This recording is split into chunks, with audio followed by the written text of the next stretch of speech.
Baik sekali perbuatanmu, hai hamba yang setia, turutlah dalam kebahagiaan Tuanmu. Biasa menjelang akhir tahun, semua kantor, semua perusahaan, termasuk paroki, mempersiapkan tutup buku.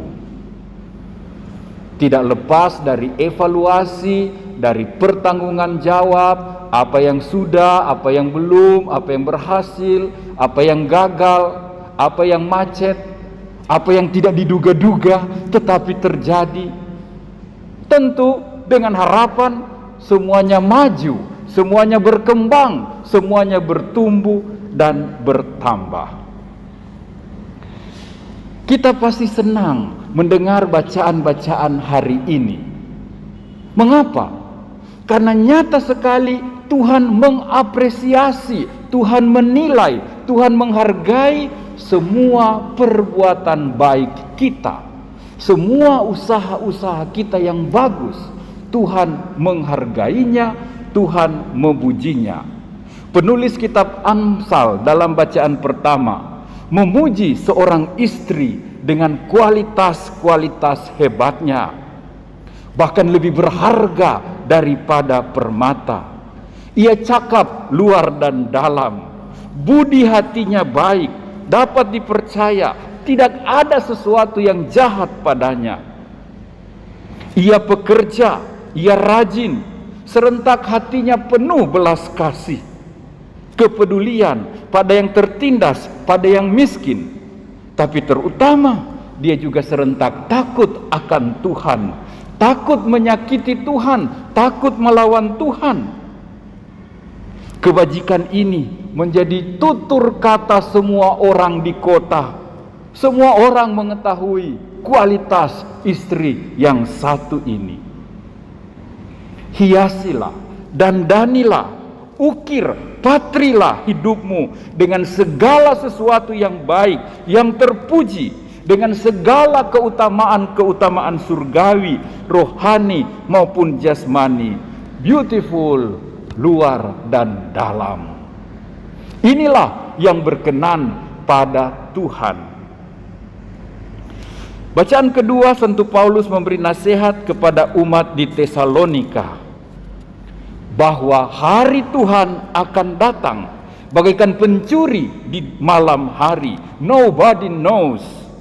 Karena itu, jangan kamu hidup dalam kegelapan, karena kamu adalah anak-anak terang, anak-anak siang, bukan orang malam, bukan orang gelap. Jangan tidur, berjaga-jagalah, jadilah anak terang. Ingat 5 gadis bijak dengan pelita bernyala. Orang gelap, orang malam adalah orang yang jahat. Mereka takut terang. Mereka adalah orang malas. Kalau boleh sepanjang hari malam saja, supaya bisa tidur dan bermalas-malas. Beda dengan anak terang. Seperti ayam berkokok, siang sudah datang, kerja harus dimulai. Anak-anak terang adalah anak-anak cahaya, anak-anak yang bekerja, anak-anak yang berusaha, anak-anak yang menunjukkan kualitasnya terang benderang bagaikan matahari. Inilah yang berkenan pada Tuhan. Injil Matius mengingatkan kita tentang perumpamaan 5 talenta, 2 talenta dan 1 talenta yang kita semua sudah kenal baik. Intinya ialah Tuhan senang dan menghargai orang-orang yang mengembangkan, memanfaatkan, melipat gandakan semua talenta yang Tuhan percayakan padanya. Begitu pula Tuhan tidak suka, Tuhan tidak senang kalau ada orang yang acuh tak acuh dengan bakat talenta yang Tuhan sudah berikan padanya. Masalahnya bukan Tuhan pilih-pilih, kau dapat 5, kau dapat 2, kau dapat 1. Tapi Tuhan tahu kemampuan kita sehingga Tuhan menyesuaikan. Kalau Tuhan beri terlalu banyak, bebanmu terlalu berat. Jadi Tuhan berikan sesuai kemampuan kita. Dan tugas kita bukan iri, bukan cemburu, bukan takut, tapi mengembangkan, menggunakan, melipat gandakan. Teman-teman, Bapak Ibu, saudara-saudari, kita sering mengerti talenta itu semacam 5 mata uang, atau 2 mata uang, atau 1 mata uang. Kita sering membayangkan talenta sebagai bakat, keterampilan, potensi, ya. Bisa main musik, bisa olahraga, bisa dagang, bisa sekretariat, bisa public speaking, bisa bangunan. Memang ini semua yang dimaksud dengan bakat dan talenta. Tapi sebetulnya ada satu arti kiasan yang tersembunyi di balik talenta ini. Bapak Ibu, mungkin kita tidak tahu bahwa 5 talenta itu melambangkan betapa banyaknya yang Tuhan berikan kepada kita. Dari informasi tentang harga-harga di masa hidup Yesus, 1 talenta itu sama dengan 6.000 dinar. Dan upah 1 hari adalah 1 dinar. Nah, kalau ini ada 6.000, itu upah untuk berapa tahun? Dan 1 talenta itu beratnya 6 kilogram. Kumpulan uang logam yang 6 kilogram. Jadi jangan bayangkan 1 itu sedikit. Ya, 5 talenta kali 6, 30 kilogram, berat sekali itu, banyak sekali. 1 talenta pun yang 6 kilogram sudah banyak sekali.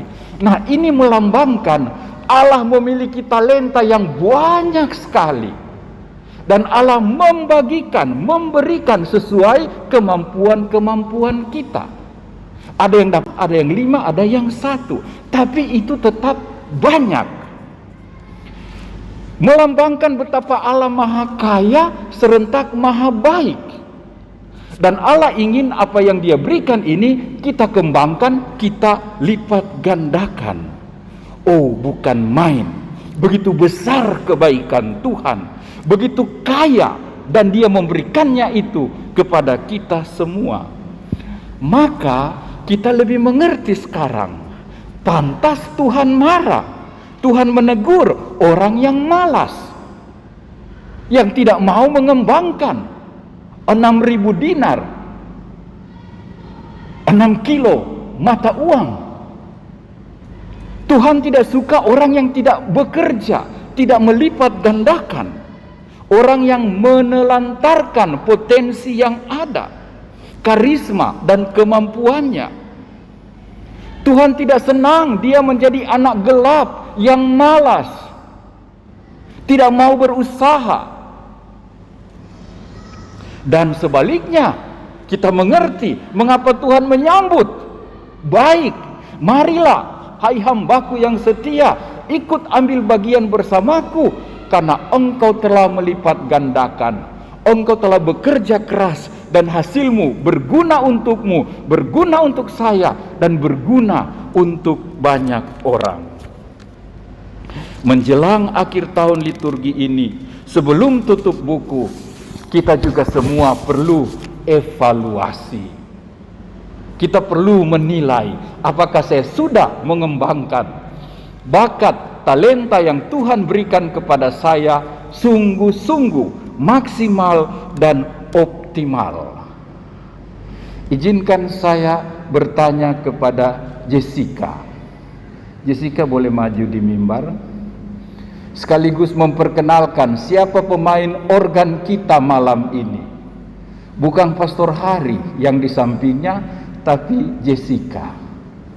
Jessica, kalau tadi bacaan tentang 5 talenta, 2 talenta dan 1 talenta, menurut Jessica, talenta musik yang Tuhan berikan kepadamu 10, 5, 2 atau 1?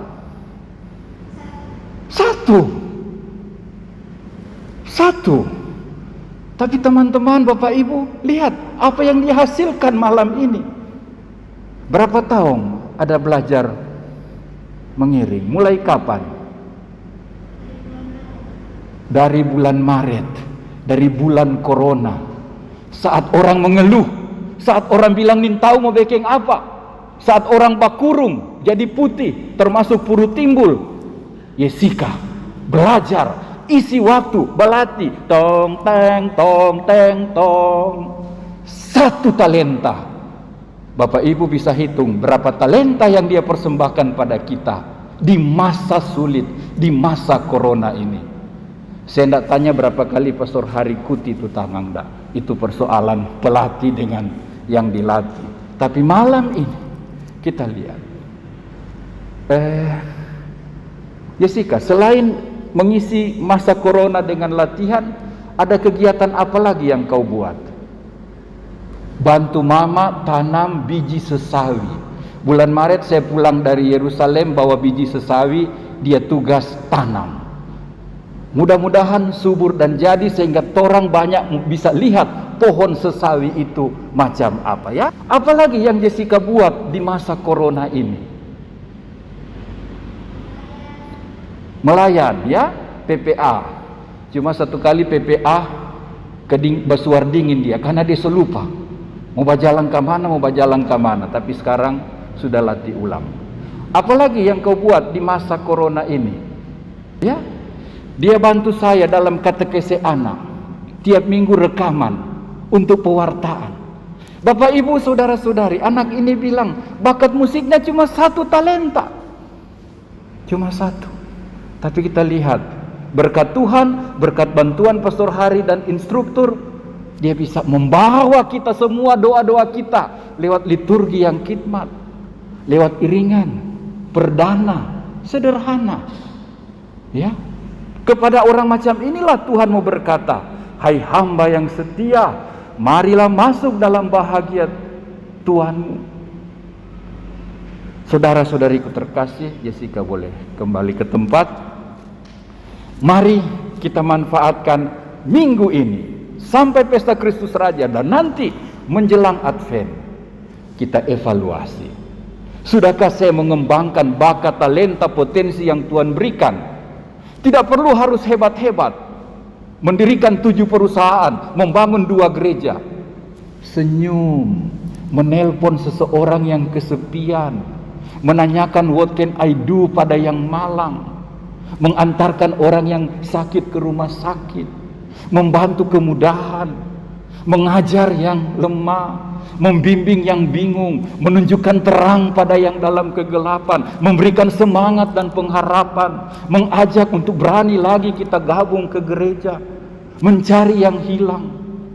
Bapak Ibu saudara-saudari, Tuhan rindu bertemu dengan kita masing-masing dan berkata kepada kita, baik sekali hai hamba yang setia, masuklah engkau dalam bahagia Tuhanmu karena engkau telah mengembangkan dengan rajin talenta-talenta, berkat dan rahmat yang Tuhan berikan padamu.